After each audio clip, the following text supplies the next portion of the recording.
Alright, so today I am going to make a video about these things right here. Is it worth it to cut the copper out of them? A lot of people have quite a few videos of these on YouTube. A lot of people waste a lot of money trying to rip these apart. And, you know, they're extremely slow at it. I think, you know, if you're not set up for doing these properly, you're throwing your money away by tearing them apart. But, you know, I'm not going to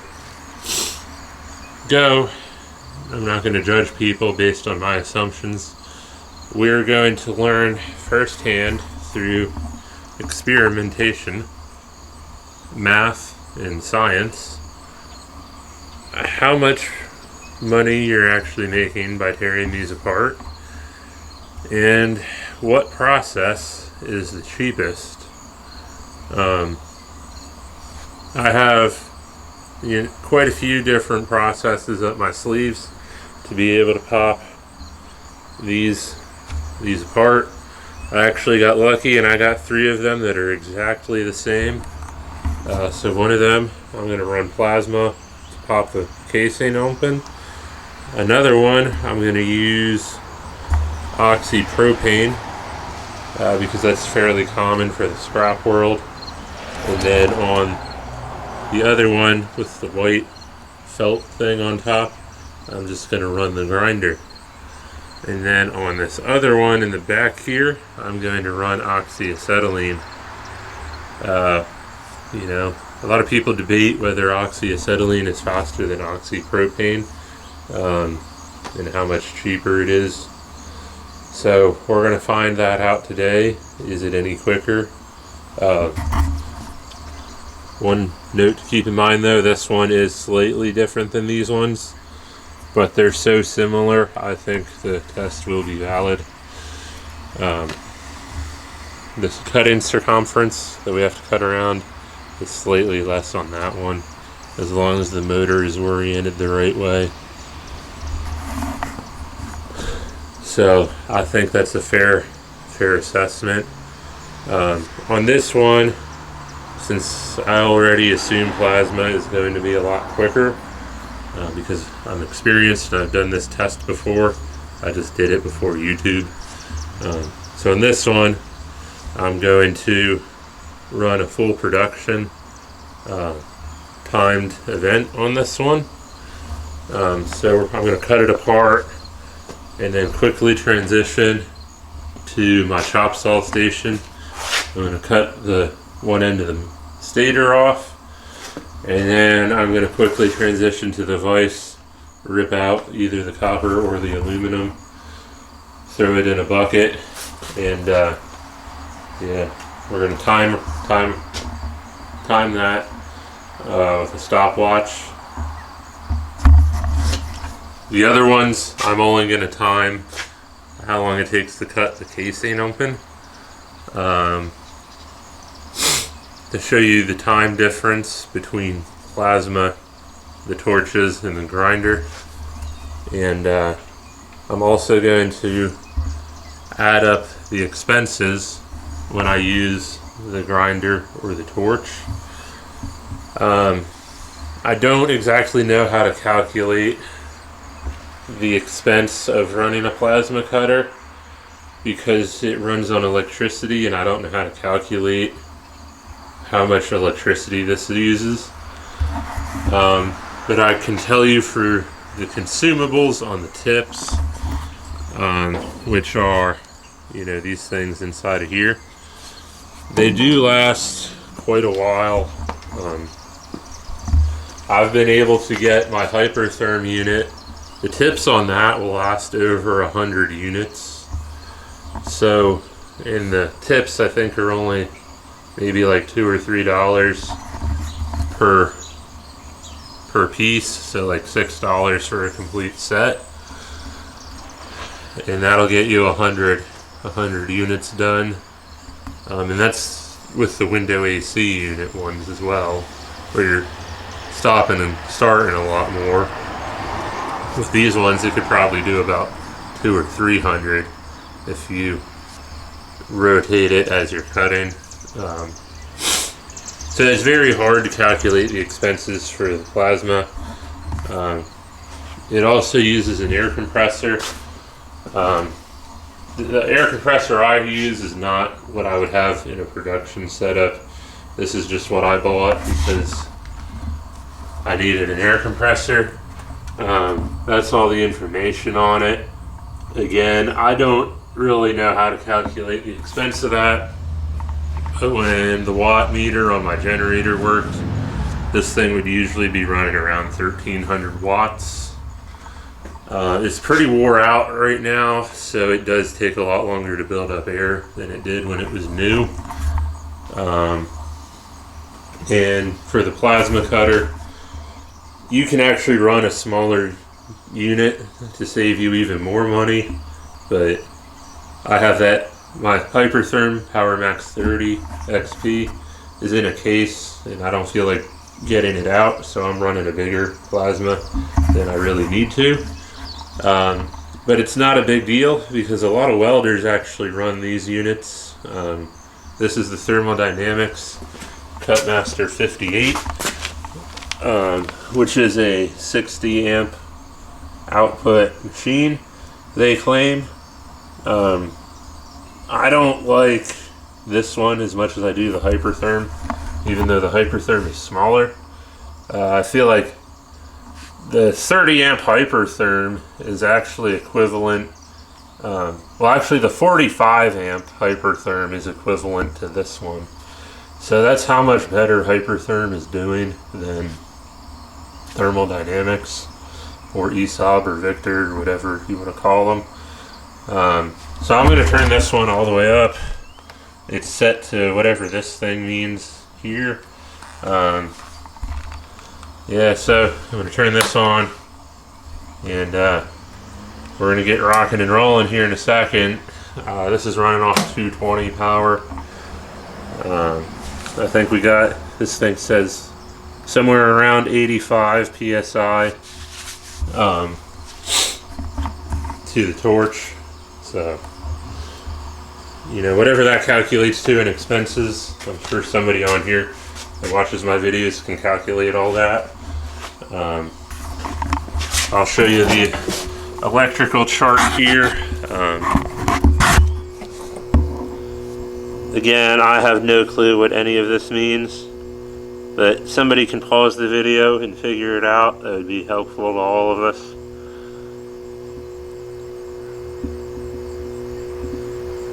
Alright, so that's what that does, or that says.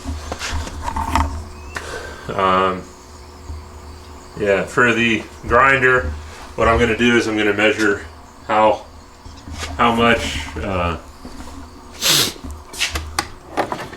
I'm going to measure a new wheel. I'm going to measure this one. I'm going to cut the casing apart, figure how much percentage of this that we use, and that'll give us how much consumables we're using for the grinder. But again, I don't know how to calculate electricity for all that. For me, it was like $150 for 900 some kilowatt hours. So yeah, if you know how to calculate that, go ahead and do so. I'm going to go ahead and get started cutting here. Another side note is if you don't have a PAPR system or a respirator or something, I would not use plasma or the torches because this stuff is pretty nasty getting into your lungs. So yeah, without further ado, let's get into this first one here with the plasma. Alright, so I have my stopwatch on this flip phone here. I'm going to run splits on it for the plasma. So I'm going to cut this casing, run a split, and then finish it out, and then we'll get the total time, plus be able to time, you know, doing that. So I'll get set up here and then we'll start the timer.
Alright, so I don't know if where'd it go?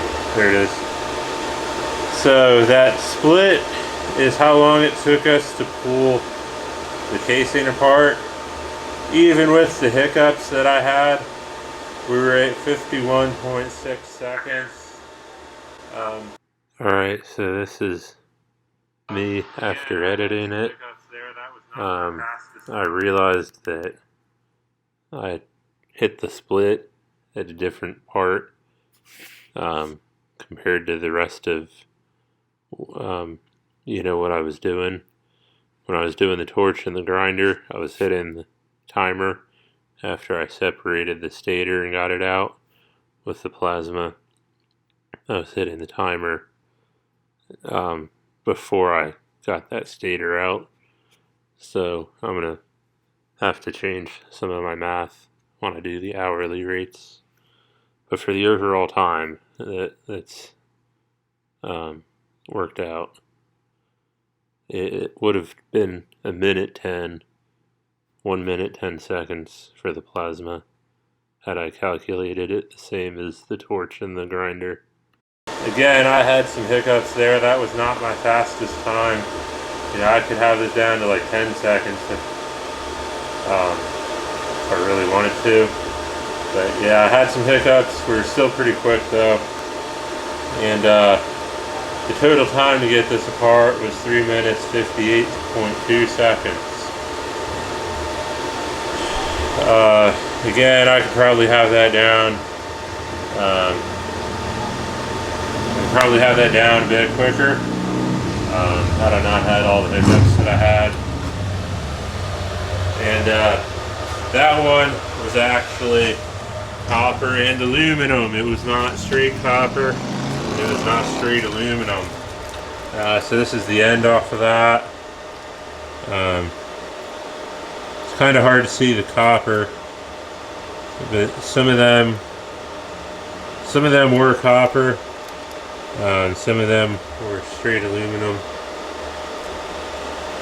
So you have issues like that as well when you're doing these things.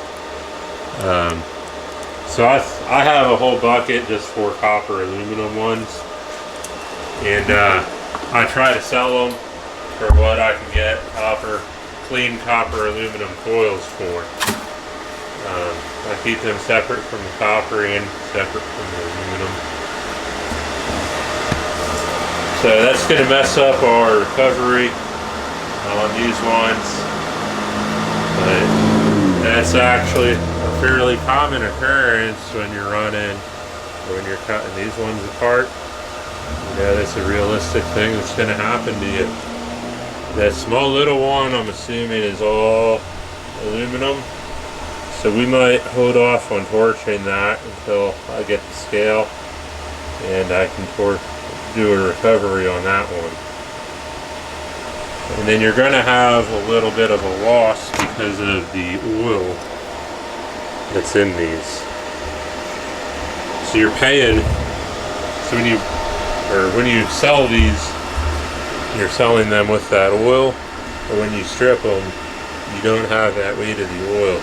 So it's negligible, but it will be a loss. So that was the plasma. That was our timed event for a complete teardown. We're going to fire up the oxypropane torch here and torch one of them white cap ones. So I did want to better clarify what I meant by copper aluminum. So I have different stators here that I cut one end off of. I'm leaving them with one end off of them for a future video. I think I gave a sneak peek of that before. There's another one. So this is straight copper. That's all copper on the inside. This one is straight aluminum on the inside, as well as this one. But some of them have different windings that are copper, and some of them that are aluminum. And then some of them, like that one, is copper and aluminum in the same hole. So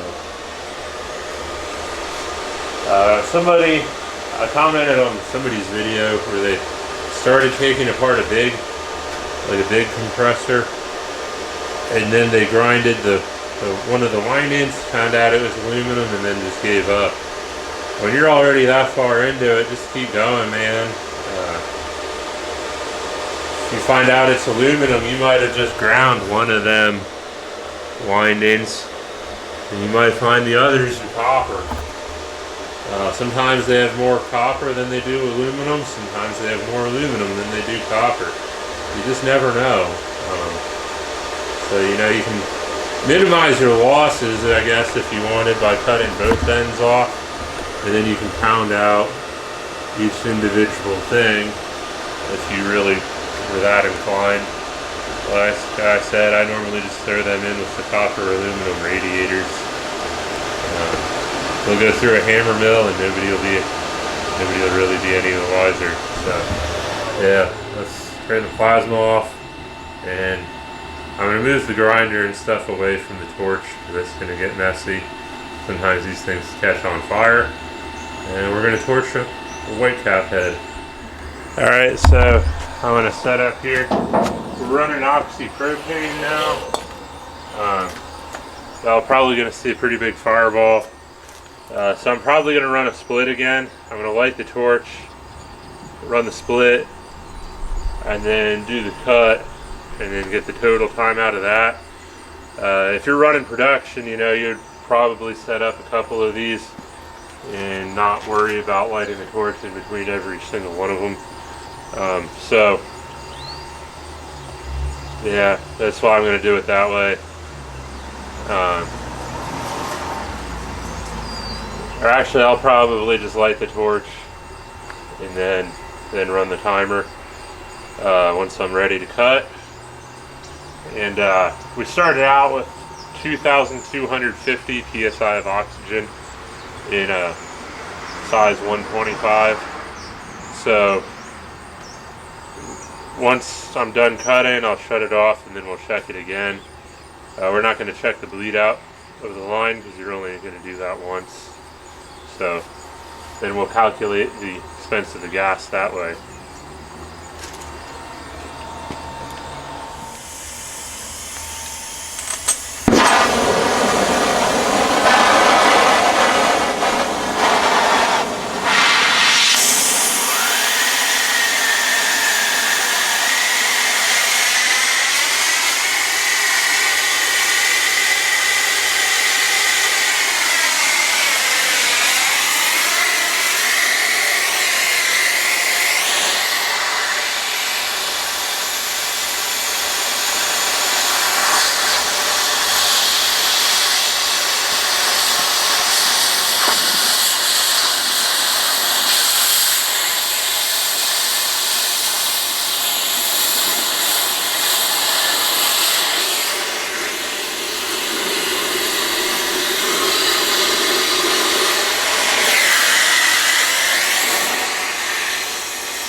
Alright, so We had 139.7 as our time for the propane.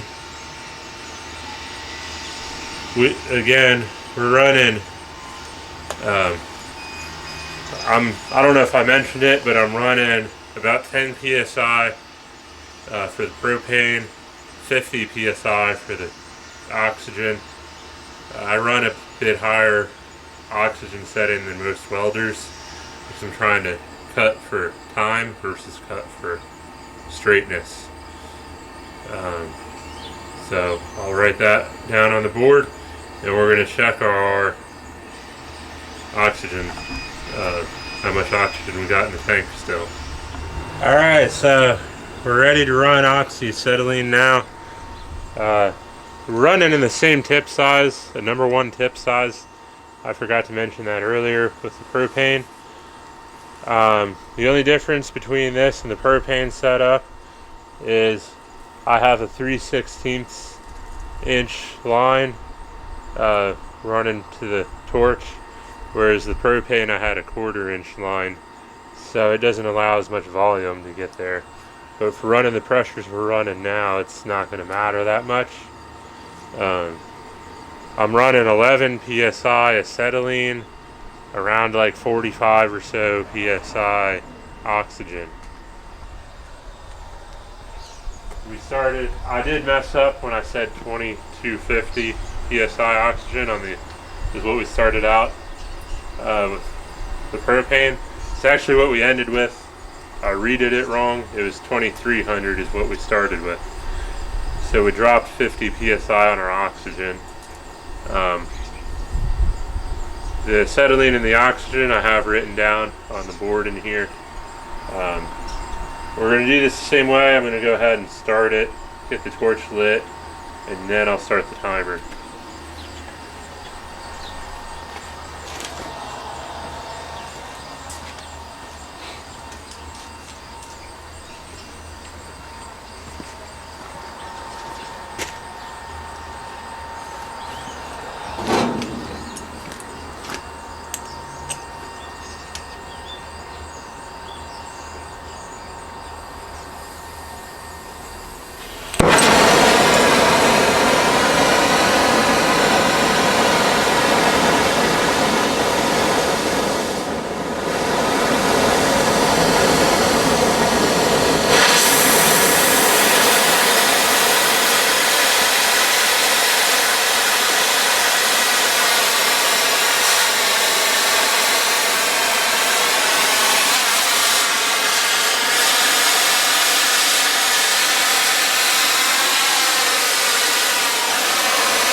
Alright, so we're at 154.5 with the acetylene, and now we actually have a small little fire going in that unit.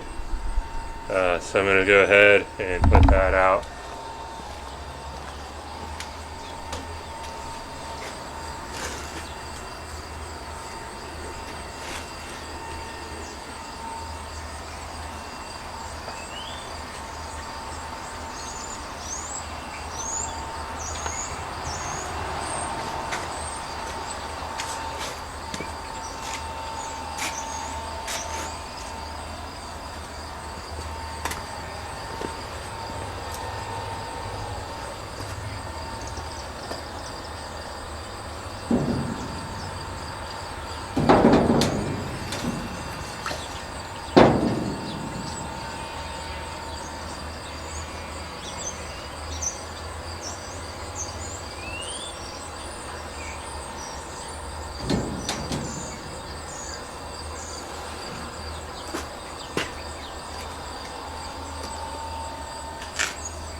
Alright, so now that we're left with just one of these things, I'm going to do a recovery on it.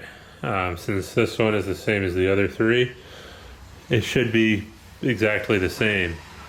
This is the one we're going to tear apart with the grinder. So I have a scale here. It's not the most accurate scale probably. It's not certified or anything. It's just a cheap scale that you get at Walmart. It's the only thing I could get that measures anything less than half a pound. I really want to get one that measures to the gram, and then that would be a lot more accurate. But for just doing one of these, I think we should be okay.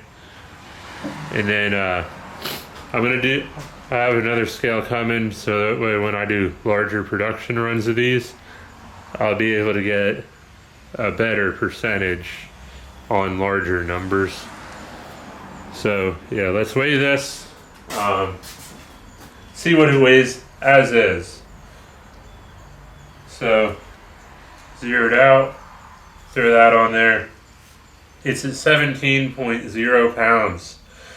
This scale measures in 0.2 pounds, so yeah, this thing is 17 pounds. We'll do the math later to figure out how much you would get for just taking this in as is. And then since I screwed up and cut this other one apart before I could get a weight on it as a whole unit for this other one, this is the one we cut apart with the oxyacetylene torch. And it did actually happen to be copper inside. I'm going to get a weight on this one so that way we can get a percentage of something that's copper. So I'm going to have to weigh this back a little bit differently, which is what we cut apart with the oxyacetylene torch. Because this one is pure 100% copper windings, I'm going to weigh this up. I'm going to dump the copper into a bucket, and then we're going to weigh the steel. And that'll tell us how much copper is in this versus the steel. So we're zeroed. Oh no, hold on. That's not going to be accurate. Hold on here. Let me reset some stuff.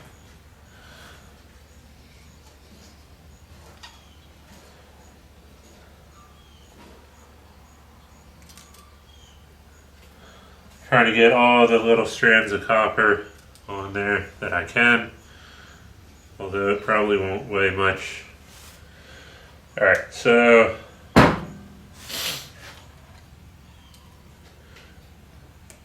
zero that out.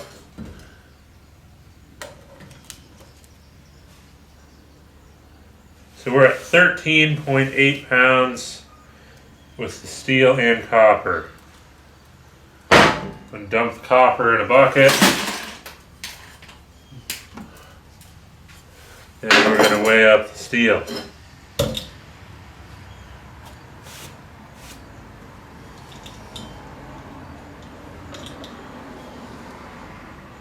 We're at 13 pounds. Alright, so now we got our numbers. Alright, so I went and I measured I put on a brand new grinding disc, right? I measured it up. I'm only going to measure one side versus trying to measure both and then add them, and I do all that. So when you measure it, you have 1 inch of usable area when it is brand new. So that'll let us do the math to determine how much of that disc we're losing, and how much of a percentage we're able to still have after we complete the top removal here. I'm going to get my hammer ready, and this is going to be the time test with the grinder. So the stopwatch is about ready, so let's go.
Wow. Wow, wow, wow. I did not expect this. That was a close one. 158.6. Granted, I was a little slow to hit the stop. That puts us right on par with the oxyacetylene. I was not expecting that.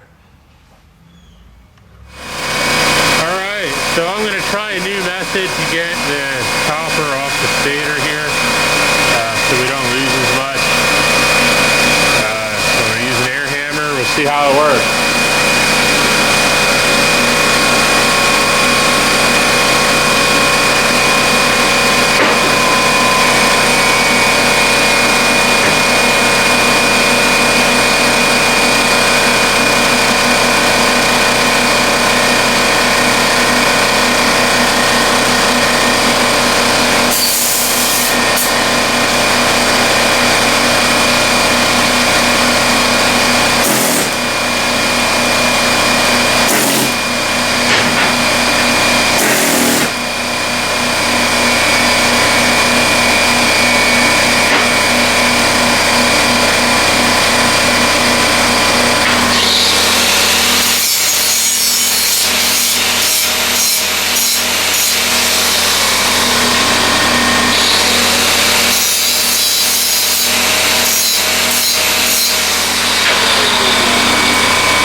with the chop saw again.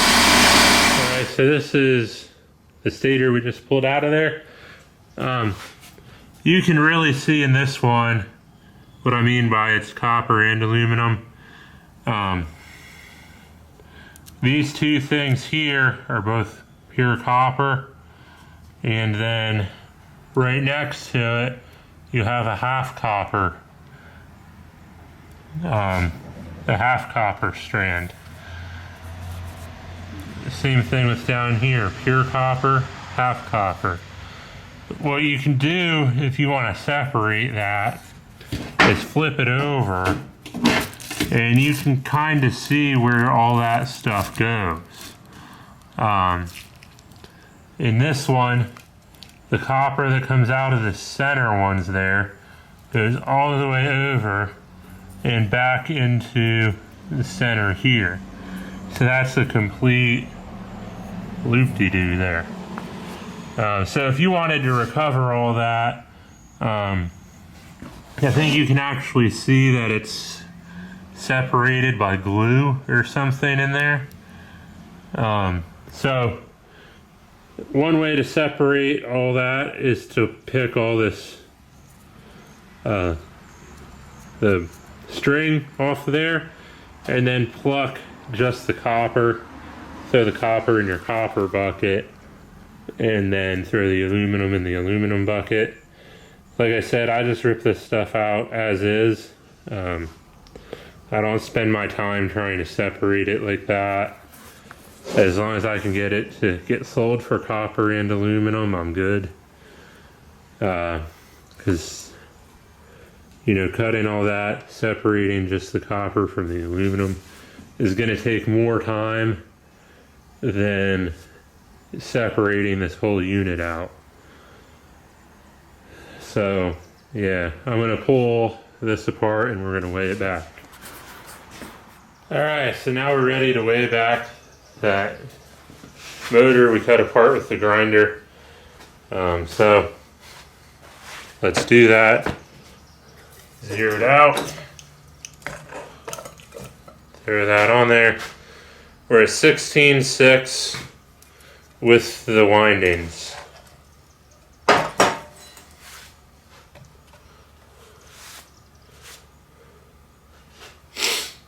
So this scale is going through some weight loss thing that we did. We gained 2 pounds. All right.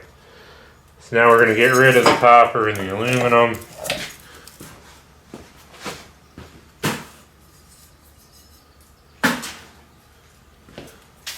All right, so we got rid of that. And now we're going to weigh just the steel.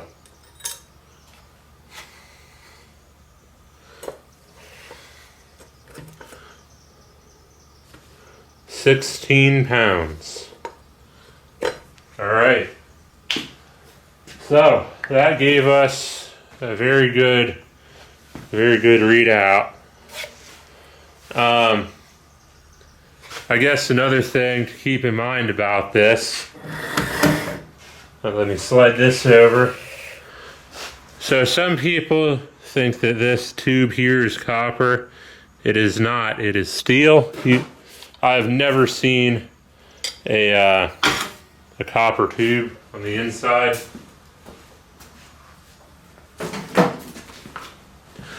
One way to tell is to get either a magnet or a grinder. If it sparks when you hit it with the grinder, it's steel. See how it was sparking there? That is not copper. These little rings on the this thing here, that ring there is aluminum. There's another aluminum ring in there. Sometimes there's brass counterweights on these things, and this little chunk here I believe is aluminum.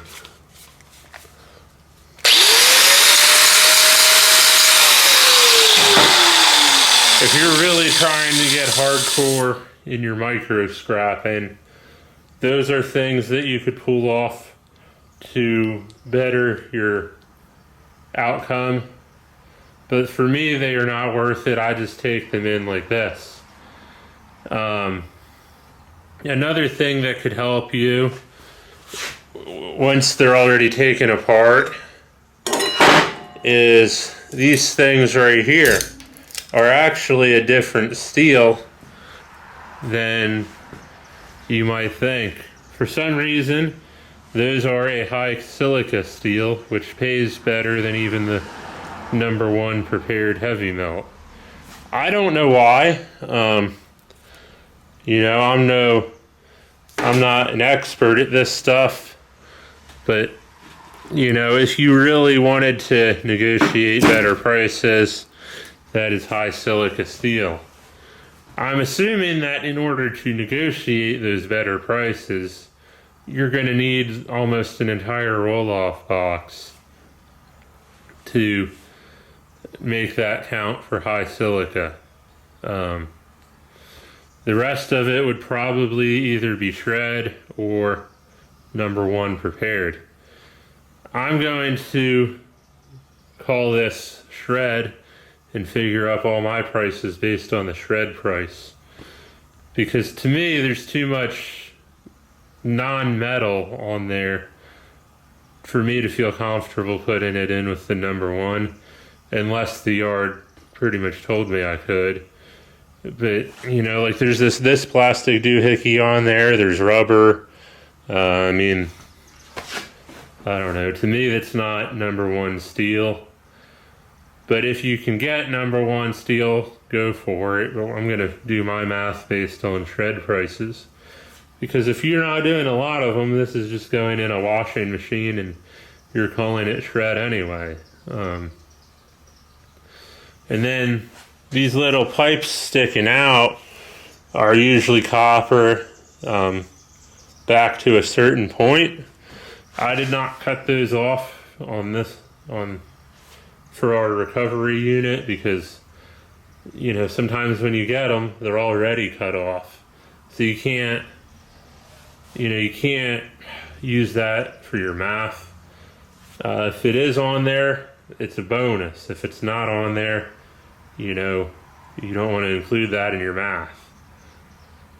So now that I have all our numbers figured up here, I still have to get some more numbers computed, and then I will get back at you. All right, so I'm filming this part again because I messed up the math earlier. But now that we have our rough data here, you know, we have how long it took for each process. We have how much everything weighs, our total production time. This is kind of a mess, especially this bottom section. And then we have expenses for the grinder. This is the material cost. And then if you were paying some guy $25 an hour, I figured up those times as well. Just to break the tops off and pull the stators out of the casing. That's not for the total production. But yeah, these are the numbers. So 96 cents is how much gas we used from the propane and the oxygen. 3 cents here for the plasma is my best guess at how much it costs for the tips that we used and the electricity that we used to bust the tops off. Then you'll notice the oxyacetylene is blank. That's because I haven't gotten prices for acetylene or the bigger oxygens in so long that I can't accurately put a price here.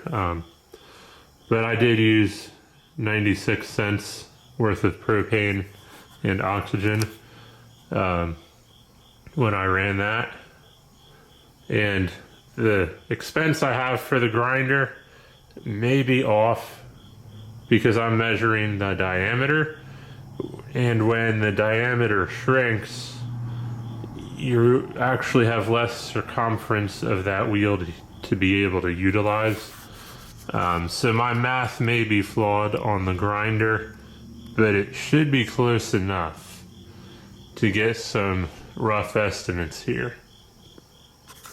So let's go into our notebook and learn some stuff. All right, so this is the page of math for the copper aluminum radiator or copper aluminum stators for the fridge compressors that we recovered the copper aluminum windings from. So if we would have taken it to the junkyard as a sealed unit, we would have gotten paid for 17 pounds of sealed units for each unit. That would have, because different yards buy things at different prices, I actually figured up two different prices here. 10 cents a pound, which is a fairly common number, and then 18 cents a pound, because if you look at JFR's website, JFR Salvage in Wind Gap, Pennsylvania, I believe that's what they were paying, and that's actually fairly common as well.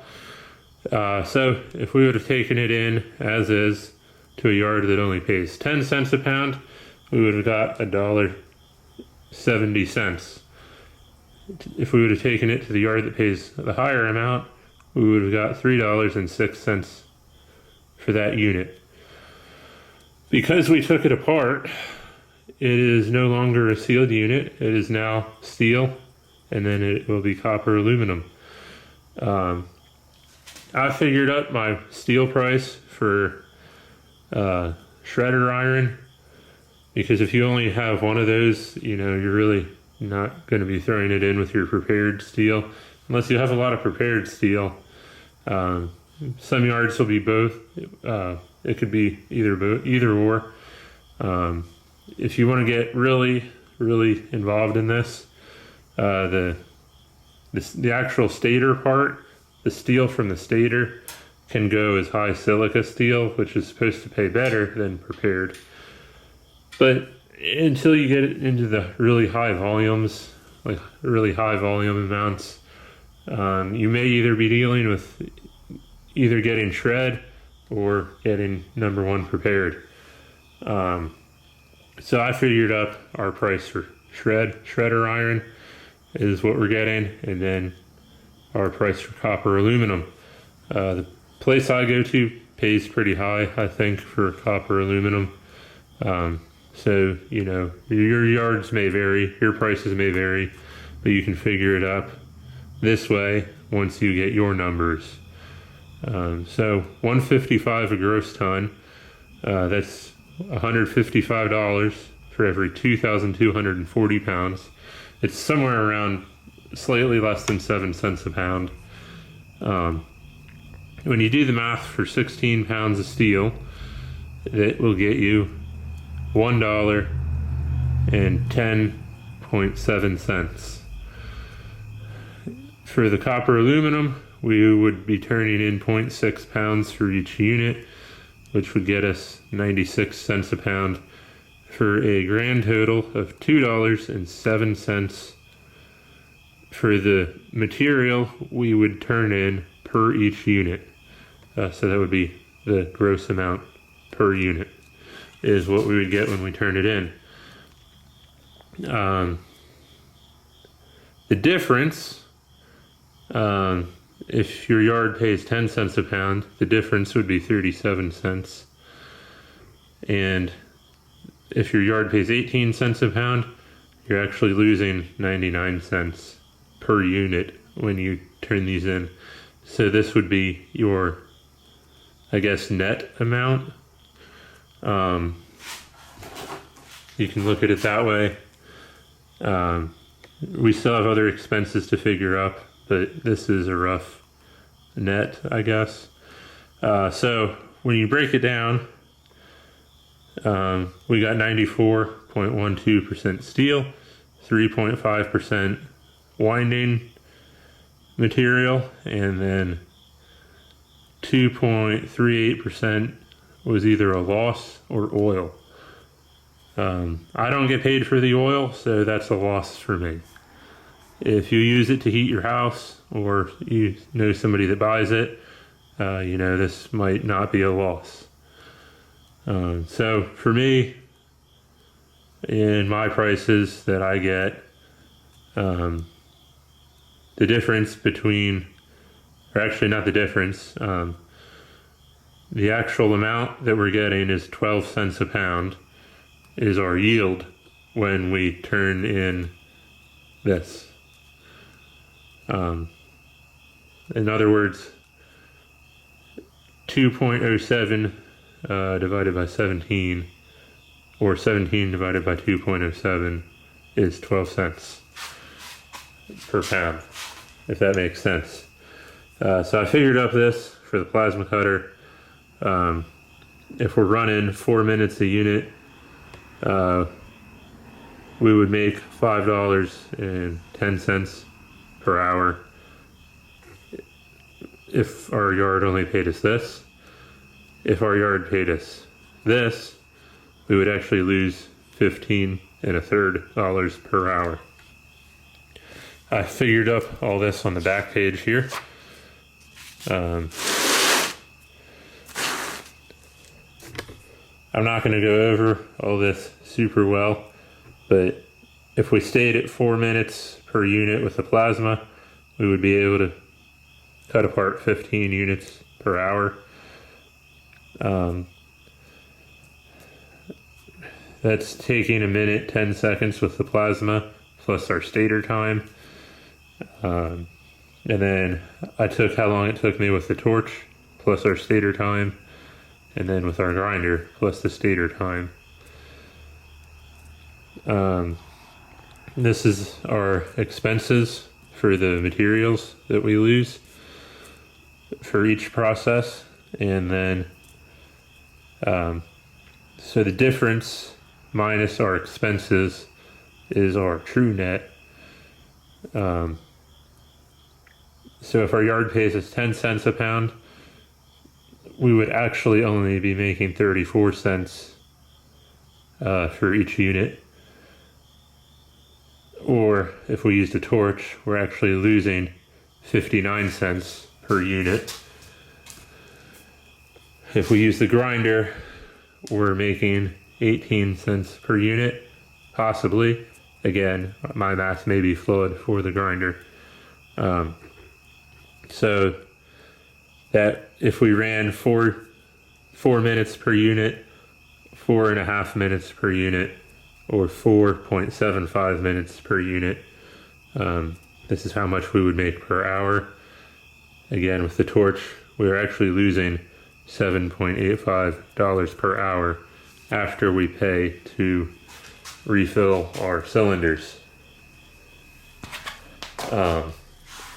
If our yard paid us 18 cents per pound for the sealed unit, after cutting it apart, we lost money, and then we lost even more money cutting it apart. And these are our total losses right here. And if we ran these numbers, we would be losing this much per hour.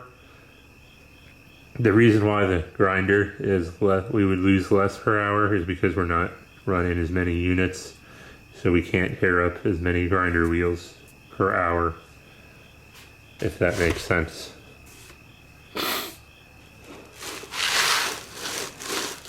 Then we get into our copper recovery. We would have a better understanding of this had we done more, had a larger test group. But for the one unit that we were able to run, we had 14 pounds of it. If our yards paid us respectively, this is how much we would make per unit: $1.40 or $2.52. Is how much we would get for that unit. Again, getting paid from the junkyard for each individual item. $1.55 a gross ton for steel, and $3.27. That is a 7 there. It does look different in the camera, but that's a 7. $3.27 a pound for the copper. We had 0.8 pounds of copper would get us $2.62 or for the steel, we'd get 90 cents. So that gives us a gross total of 3.52 cents per unit. So that would give us a 25-cent per pound yield and a difference of $2.12 or $1, both positive. These are our estimated percentages. I had to estimate the loss there a little bit, so it may not be completely accurate. And with the plasma cutter, this is how much we would make per hour if we could hold that 4 minutes per unit. Don't pay attention to this page. This page is all flawed here. This page here is where I was figuring up the time for each process, and then I made a decimal time per hour. This is just popping the tops and pulling the stator out of the case, and I believe this is the total time per unit. It's all in decimal form, and yeah, so this is where I figured up the 2 minutes and 50 seconds for the stator is how long it took us after it was already out of the case. So yeah, if we took all this in, if our yard would pay us 10 cents a pound for the original unit, our difference would be this much minus our expenses to get that top off, would give us our price per unit is as what we made per unit, and then this is how much we would make per hour with each process. Again, the grinder looks pretty high. I may have fudged the math a little bit, not purposely, so if somebody can double check me, somebody's really smart at knowing how to calculate the wear of a circle, let me know, because that seems pretty high. But with the plasma, you can tell we were making more than double what we would make running the oxypropane. And if our yard paid us 18 cents per pound for the original unit, we have our, we would make $1 per unit by tearing it apart, minus our expenses is how much our net is per unit, and then how much we can make per hour if we maintain this many units per hour. Notice how it is very small. We were making less than $1 per hour running oxypropane. So if my math is correct, we would make over minimum wage with the grinder. But again, I believe my math may be flawed. So really, if my math is wrong, then the only unit that makes sense is to run plasma. Yeah, that's the only process where you're actually making money. This is under the scenario where you got your sealed units for free, but you could have turned it in for either 10 cents or 18 cents a pound. On another page here, yeah, I figured up a bunch of math where if you were paying for the sealed units, how much you can make per hour. We're not going to get too into this because it's pretty involved, and if you're finding sealed units for free, you're probably not at this level yet.